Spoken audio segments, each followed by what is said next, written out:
कि जब मैं अलायंस से पहले, गठबंधन से पहले चर्चा तो चल रही थी, इनको इनकी जानकारी हासिल कर रहा था।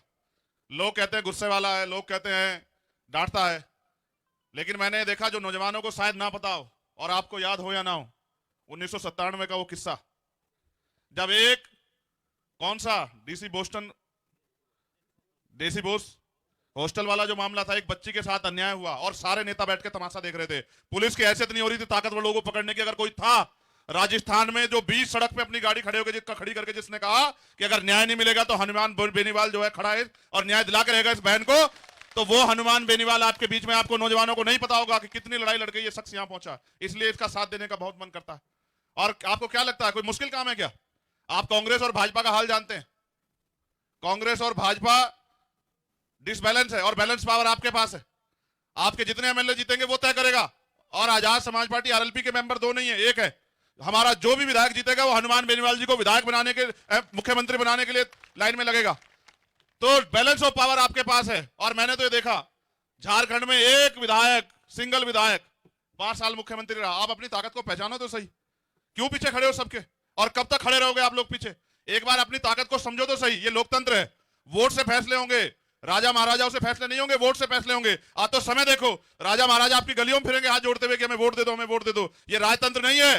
राजतंत्र में होता था, ये राजतंत्र में जो राजा ने कह दिया वही मानना पड़ता, दिन कह दिया दिन, रात कह दिया रात। लेकिन जब लोकतंत्र आया, प्रजातंत्र आया, तो जनता के पास ताकत आई। लेकिन ये कांग्रेस वाले कहते हैं कि भाजपा वाले चोर है, भ्रष्टाचारी हैं, और भाजपा वाले कहते हैं कांग्रेस के लोग चोर है, भ्रष्टाचारी है। अब ये दोनों खुद को चोर कहते हैं और सरकार में बैठ के फिर लोगों के अधिकार को टकारने का काम करते हैं। नौजवान बड़ी संख्या में। पेपर लीक हुए नहीं हुए यहां बताओ आप लोग मुझे? किसके बच्चों का रास्ता बंद हुआ आगे बढ़ने का? अमीरों का या आप किसान कमेरों के बच्चों का? बताओ। अपने बच्चों के भविष्य के लिए क्या सोच रहे हो? उनको ताकत देना चाहते हो? वो सत्ता में बैठेंगे, अपने लोग आगे बढ़ाएंगे, और हनुमान बेनीवाल जी यहां सत्ता में बैठेंगे तो गरीब का बेटा आगे बढ़ेगा। आपको फैसला करना है कि आप क्या करोगे। वोट दो धारी तलवार है। अगर आपने गलती से दुश्मन को दे दी तो आपका इलाज होगा, आप 10 साल पीछे हटोगे।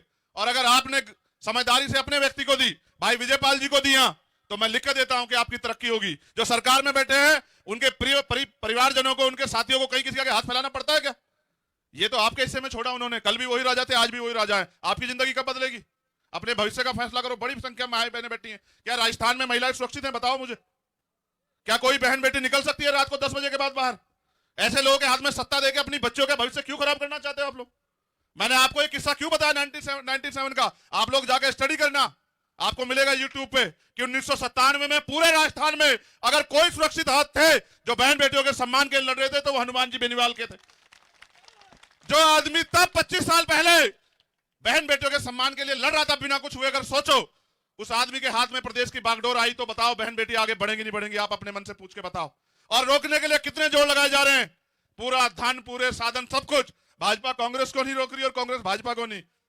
बढ़िया जुगलबंदी से एक ही उनका लक्ष्य है कि आरएलपी एसपी के लोग ना जीते। आरएलपी एसपी के लोग को जिताएगी जनता और तुम्हें हराएगी जनता और तुम्हें घर बिठाएगी जनता और आरएलपी एसपी को कुर्सी में बिठाएगी जनता।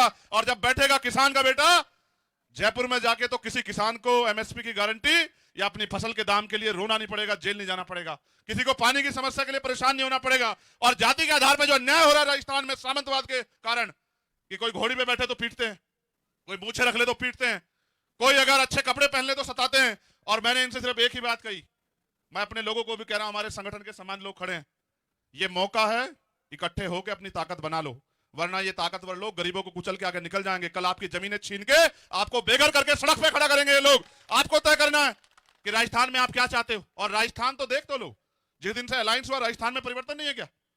राजस्थान में परिवर्तन है। जिनको ये कहा जा रहा था जमानतें नहीं बचेंगी, वो अपने जो है वो इस बार सरकार बनाने की तरफ बढ़ रहे हैं। हम 60 सीटें ऐसी हैं हमारी जिनको घोड़े लगा लेना बीजेपी कांग्रेस के लोग, हरा नहीं पाओगे, ये बात याद रखना मेरी। आप, मैं यहां कह रहा हूं 60 सीटें ऐसी। आप ये बताओ अगर हम 50 सीटें जीतेंगे तो कौन बनेगा मुख्यमंत्री? आप अपने दिल से पूछ के बताओ। और हनुमान जी बेनीवाल से ज्यादा सुरक्षित हाथ हैं क्या राजस्थान में किसी के? जिसने मंत्री पद को लात मारा, जिसने सुख सुविधाएं छोड़ी, 25 साल आपकी सेवा की, कौन करेगा आपकी सेवा अगर लड़ने वाले का साथ नहीं दोगे? आप बताओ। अमीरों के पीछे खड़े होगे आपके दिन बदले क्या? 70 साल हो गए लोकतंत्र है, रोटी नहीं कमाओगे, मेहनत नहीं करोगे, आपके बच्चे भूखे मर जाएंगे। ये हाल है राजस्थान में। आप देखो तो सही, आपके आसपास तमाम तरह धूल उड़ रही है। इस धूल को थामना चाहते हो और अपने बच्चों का अच्छा भविष्य चाहते हो तो आपसे कह रहा हूं, और स्पेशली उनसे कह रहा हूं उन कमजोर वर्गों के लोगों से, पाल प्रजापति, कश्यप, सैनी, साक्य मौर्य, कुशवाहा जो यहां रहते हैं, उन सब से कह रहा हूं और प्रत्याशी से कह रहा हूं कि मेहनत करो, जाके लोगों को बताओ कि आने वाला भविष्य सुरक्षित रखने के लिए आरएलपी एसपी को वोट देके ताकतवर बनाओ। इसी से बुझेगी प्यास और इसी से खुलेगा ताला, जिससे आपकी तरक्की सुनिश्चित होगी।